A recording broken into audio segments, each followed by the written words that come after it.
ꯄꯤꯗꯨꯅ ꯍꯥꯏꯗꯤ ꯃꯍꯥꯛ ꯑꯁꯤ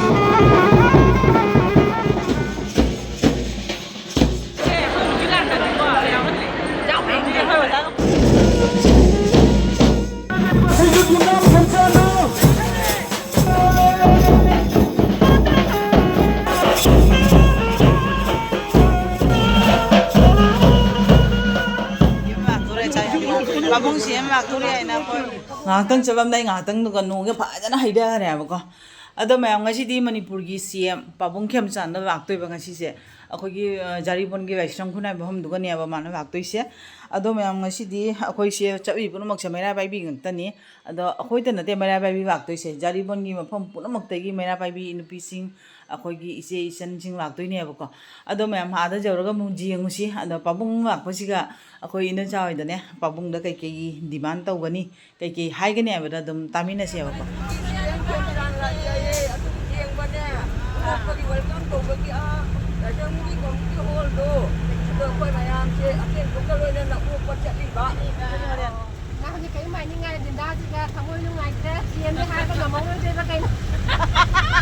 ꯀꯧꯊꯣꯛꯈ꯭ꯔꯕ ꯗꯤꯟꯗꯥꯁꯤꯒ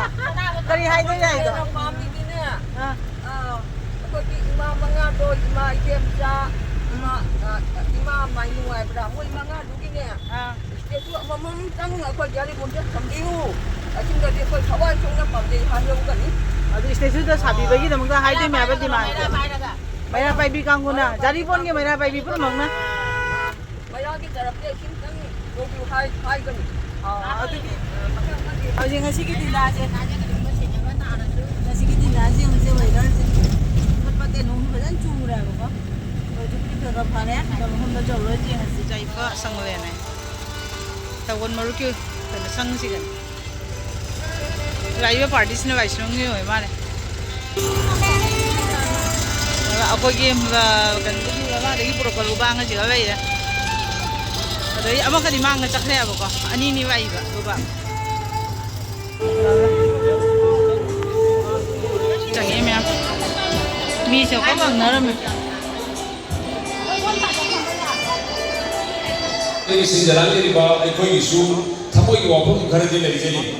ꯃꯤꯌꯥꯝ ꯇꯤꯟꯕꯁꯤ ꯑꯩꯈꯣꯏ ꯄꯥꯛꯅ ꯍꯦꯛꯇ ꯉꯝꯗꯦ ꯑꯩꯈꯣꯏꯒꯤ ꯉꯁꯤꯒꯤ ꯑꯩꯈꯣꯏꯒꯤ ꯕꯦꯅꯔꯗꯁꯨ ꯊꯥꯔꯤꯕ ꯀꯦꯟꯗꯤꯗꯦꯠ ꯑꯣꯏꯔꯤꯕ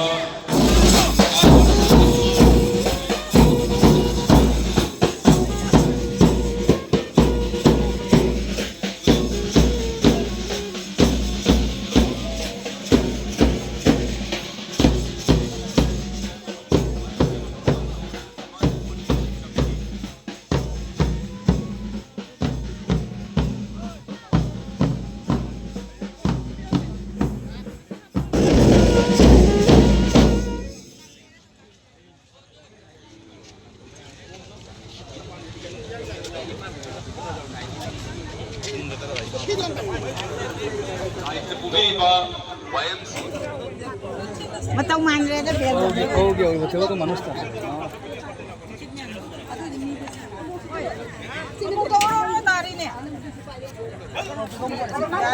ꯄꯥꯕꯨꯡꯁꯤ ꯑꯃ ꯂꯥꯛꯇꯣꯔꯦ ꯍꯥꯏꯅ ꯑꯩꯈꯣꯏ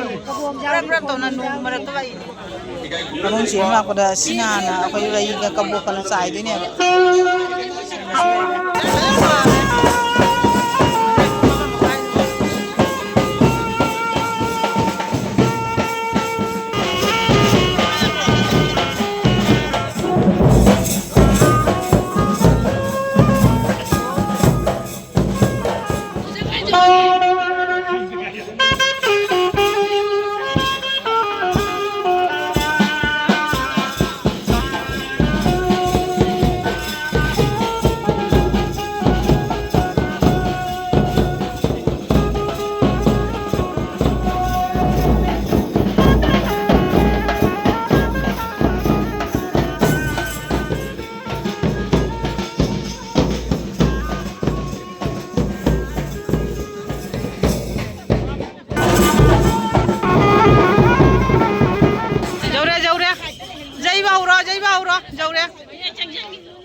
मेन गेट चंबीनी अदु होजिक सीएम ने से कुंदर हुंगा माग लोइना मेरे पास स्कॉट गाड़ी तरे निपान मान चटखिनी अदुगी अमतक अदु पेउ साइड तो पेउ गाड़ी लाइसे चौराकना हुंद्रा दगिना मरफू मुगनी को मरफू मुंगा गाड़ी मरफू मुंगा नि अदुना मयाम मसिद अमतक कोऑपरेट तो विना बा नोलुक सेरी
Sigi, ikai ne sapang kiwa pasoi ke andre degi, koi tamu kiwa leksin direk nana bangkeceri.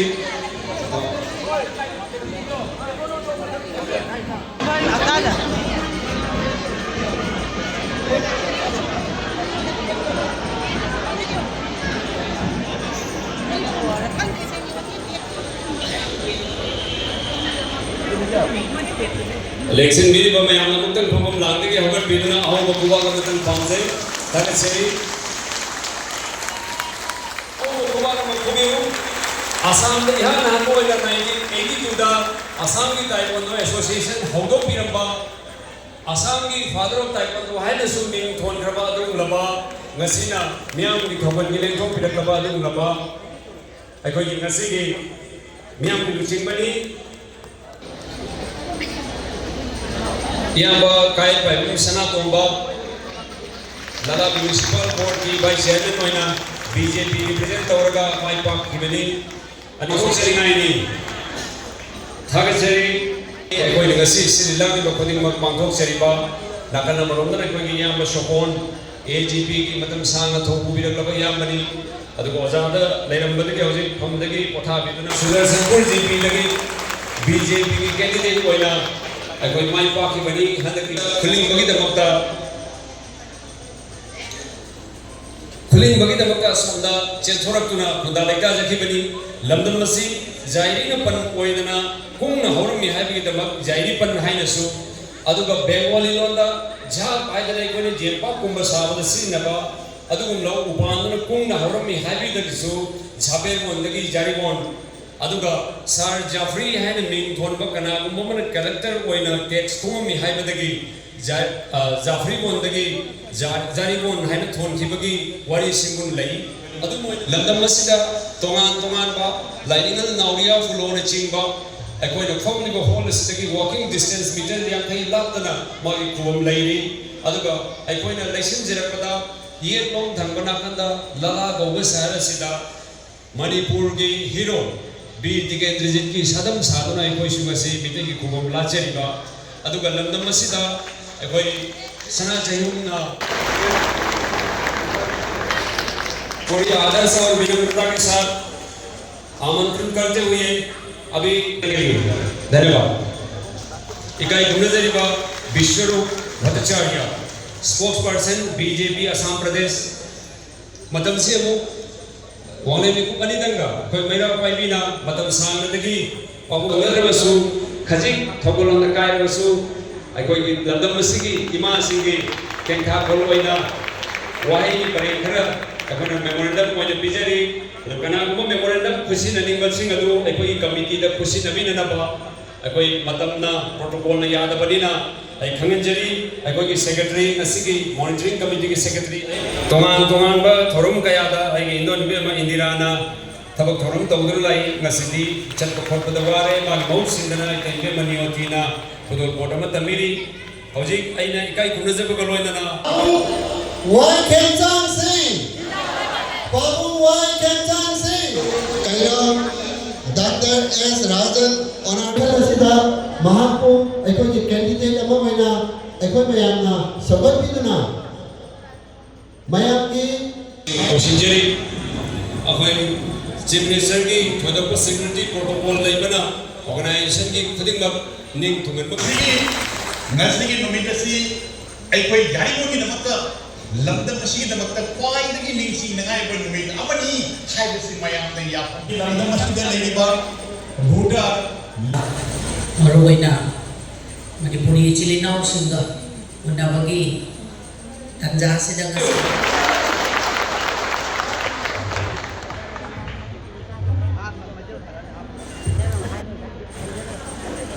Mohammad खुरामजरी Hindi ना Bangla The dais, the Honorable Chief Minister of Manipur, Yamcha Khemchand Singh ji, Honorable State President, Manipur, other dignitaries from Manipuri societies and dignitaries of the dais and my dear voters. मैं Hindi, English, Bangla तीनों को mix up करके बोलूँगा।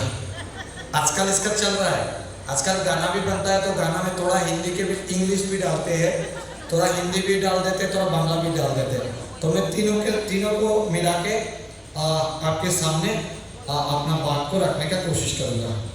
I was going through the behavior of Chief Minister sir, and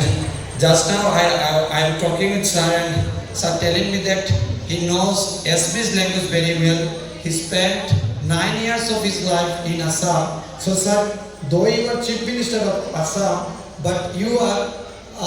native to us. You are also Assamese. Okay, sir, and sir. Assam की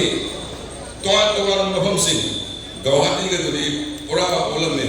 ब्रह्मपुत्र की माया की संघ कानून लेरकांदा लाइक तमकांदा को नराजती यावी अरे आई इनोन बासे शिशु संघ की कानून के सौरपा मदद की लाइक तक बसपा अदना मा समाज की सेवा करोगे न थोड़ा दुम्बा असेंग बा अदम मम्मी वो यमनी सीने हम देंगे अदना असिगुम्बा इनोन बामा Assam Nagaland north east India सी Sakatan India sare wa anu kai no anga bapa mani na hai aduna kare ni mutila do sabla ai jo anga ba pamjege masjid board ke mari lene banate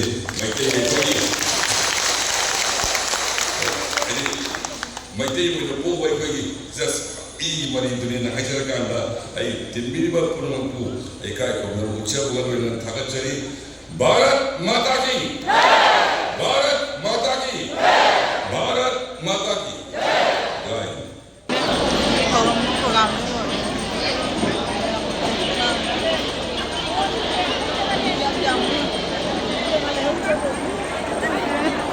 पानी की हम खूब हम जाओ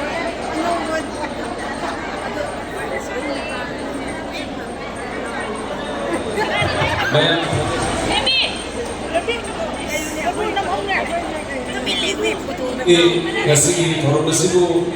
opok phan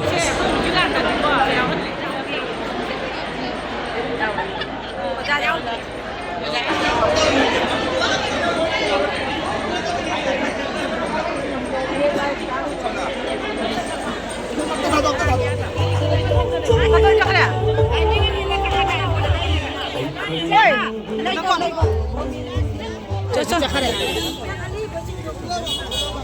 लाइसिना करेले AGP के MLA ने support AGP के में वे सुपोन समूह है चलो चलो तोरो तोरो चलो हमरो कोई गाड़ी नमाई पूछन दे चला